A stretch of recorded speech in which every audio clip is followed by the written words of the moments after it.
All right, well, good morning, everybody. It's Tuesday, day after Labor Day. I'm gonna get this machine pulled back there. If you watched the previous video, I got to get the cylinder taken off the stick, the part that controls the bucket movement. So let me get this truck fired up so we can detach the trailer and we can hopefully get this cylinder taken off and get it to the shop. So let me get this thing unloaded. All right, so we got the truck detached from the trailer. Let's go ahead and climb up in this thing and offload it. All right, let's see if we can get this thing offloaded where we're sitting. Do this holding the phone.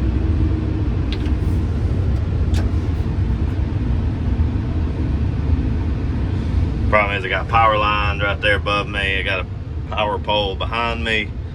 Got this dump trailer beside me. I think we can get spun around.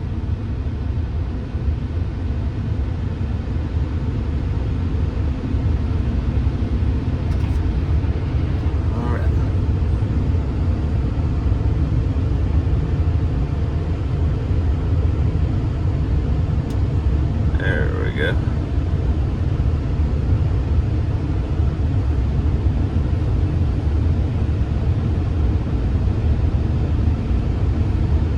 We want to lower the boom down. Like I said, I got the power pole and transformer right there, which is not too close, but it's, anyway, you don't want to get too close to it.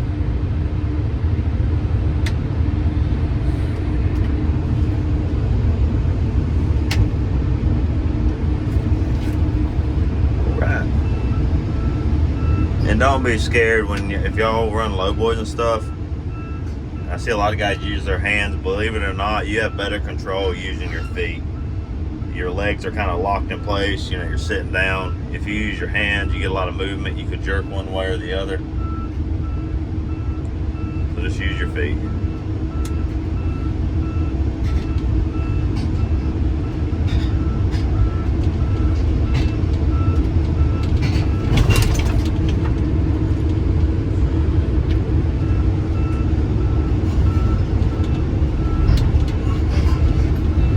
And if you're on a low boy, don't be scared to park somewhere else. You don't have to just pull straight up. If you need to get out of your way, just get out of the way.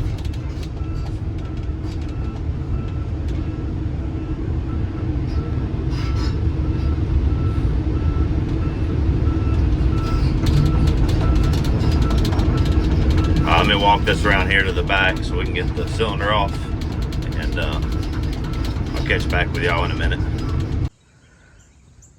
All right, change of plan as usual. I'll have to work on that machine later, but I gotta get this camper unhooked for it's like a job site camper. Get this thing unhooked and then head up to the job where I picked up those machines this weekend and meet with our operator and discuss what the developer has changed about some of the footers we have to rip out. Originally, like I said, they were trying to keep the curb and gutter, but now they're saying remove it if it's above the old footers. So let me hop in this truck and head up to Gaffney, and I'll catch y'all there.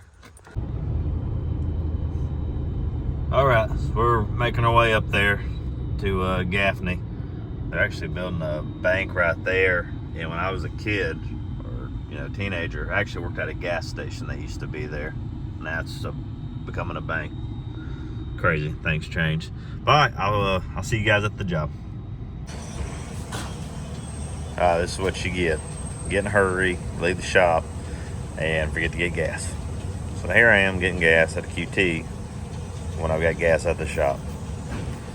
All right.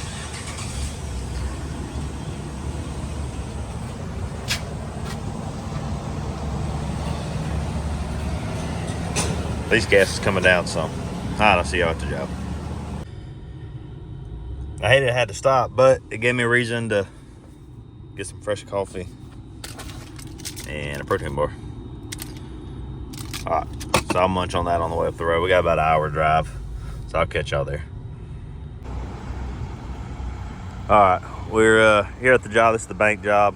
Just doing some final kind of cleanup. We got everything off in the hole over there because the parking lot they're trying to salvage, so we don't want to be trying to grab material off of the pavement and end up making holes everywhere, and they're having to patch it, which they're gonna have to do some patch work, but the less damage we do, the better. So I walked around with our operator, and I showed him, you know, like the curbing right here, they wanted to save, but they can't because the footer's under it. So basically anything that's got a footer underneath it, or if we damaged it trying to tear the building down, like walking over it to do it or whatever, that'll have to come out. But everything else is trying to salvage, which blows my mind. So it was a Bank of America. They just sold the property and closed on it about a week ago or so, or 2 weeks, maybe it's 2 weeks ago. And Chipotle, I believe, bought it. So they're gonna build one of those here, and they're trying to save all the landscaping and things like that. But all these lights with poles are coming out, and they're all around the property. And the ATM machine was funny. They're actually keeping it here, I guess, to offer it to people. I guess Bank of America is gonna pay to lease that little area. But it's funny, even though we got all this, there's no power to it right now, but with all this demolition going on, we have barricades up, but we have to move them for the trucks to come in and out. People are still trying to use that ATM machine, and they get mad at us, asking us when we're gonna put the power back on. But what people don't realize is we've got nothing to do with that part of it. So anyway, and one lady said, I don't know why the bank didn't send me an email. I think it's Bank of America. You know how many millions of people bank with them? Oh well.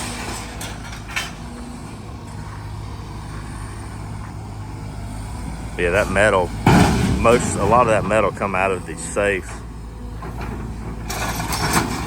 that.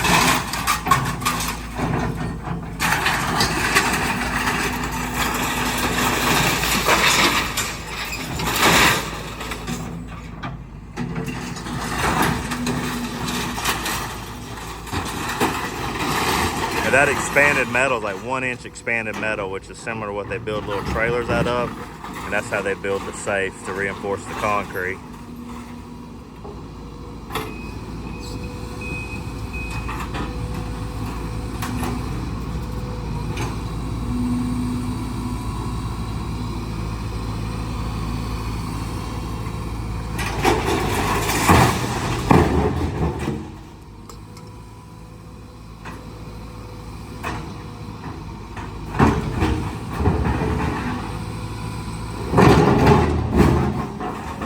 Those little day safes are hard to pick up because the metal is super slick, and those things, you'd be surprised how heavy that little thing is.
All right, so he got it loaded with metal. Unfortunately, all the metal didn't fit on one load, so we're gonna have to haul a second load of the metal, which not ideal because the scrap yard's really nowhere nearby. So he'll come back and grab another load of metal. But now they're squared away now, so I'm gonna head on back to the shop. I still don't think I'm gonna get that cylinder put on because I've got to haul off a load of asbestos for our abatement crew. They got their trailer full, so I'm gonna go haul it off. It's actually pretty cool. It's an enclosed trailer, but it's a dump trailer. We built it. It was originally a dump trailer, and we built a enclosure around it, so now our guys don't have to throw them out. They can dump it out and all that stuff. So that's kind of nice, like a mini roll-off, basically. So I've got to do that, and then I've got to take our one of our triaxle dump trucks to go get 4 new tires put on it. So I'm gonna be running around today. It looks like not getting really what I wanted to get done, but I guess in the end it's all got to get done. So maybe tomorrow, if I don't have to come over here and help haul concrete to wrap this job up tomorrow, we'll work on that cylinder. So I'll catch you guys back at the shop.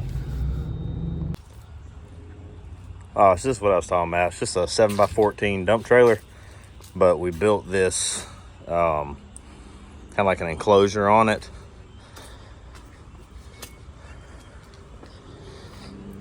We have 2 sets of doors back here. We just kind of left the original doors the same right here, but we added this part. You can just take this pin out, move the bar, and then it just slide, basically pull down on that with this handle, you know, open that up. But it works that good because normally what you have to do, a lot of abatement companies, if you don't have a roll-off and you're just using an enclosed trailer, you got to send 1 or 2 people there, and you're throwing out bags by hand, and it takes forever. So this one man can go, hit the button, raise the bed, dump it, pull out and go. So it's kind of nice. But I'm gonna go ahead and get this dumped. I got 3 loads in this one trailer, 3 different jobs. So I'm gonna go ahead and get this hauled off and get out of here. And this is what I was talking about. So we paint our wheels red. I got them on that. This trailer. Our other trucks have them too, but this service truck's got one. This truck's just kind of like a shop truck that I'm using. And then this is the bucket to that Volvo that I was gonna work on the cylinder, and the thumb got it on here. And then that is the pulverizer I was talking about that we use to crush concrete. It's not a quick coupler setup. We have to manually do the pins and stuff, but anyway, so that's that. So let me get hooked up to this trailer, and like somebody forgot the wheel chocks. They were close, but just because you're near the wheel with it doesn't mean it's gonna work. You have to get it under the wheel. All right, there we go. Look at that, much better. All right, let me get this thing hooked up and let's head on to the landfill. All right, so we made it to the landfill. That's Tommy over there in the compactor. Pretty cool guy. We got to get this little thing dumped off. Normally I drive tractor trailers, but sometimes I tote the little stuff. Get this thing raised up. This one actually raises pretty fast compared to some of them. But yeah, I get this raised up, dumped out, close the doors, go get my ticket, and get out of here.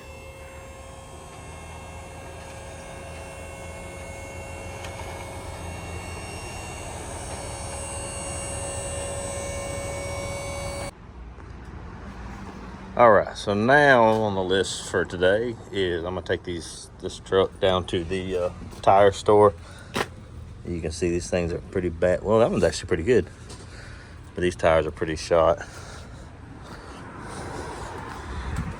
Same thing over here.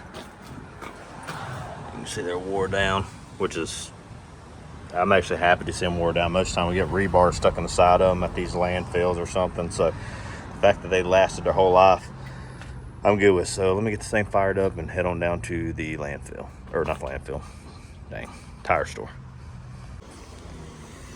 All right, so just made back to the shop. I waited on the tires to get put on, but here they are. And we go open trek. We're in the landfill all the time, so it works that good. They're a little more aggressive than these, but they'll be fine. They match both sides. So yeah, that'll keep the DOT off our back for a little while, especially since I'm missing my mud flap. Now they can see all my rubber. All right, guys, I'll wrap up today. I'll catch y'all tomorrow. Thanks for watching.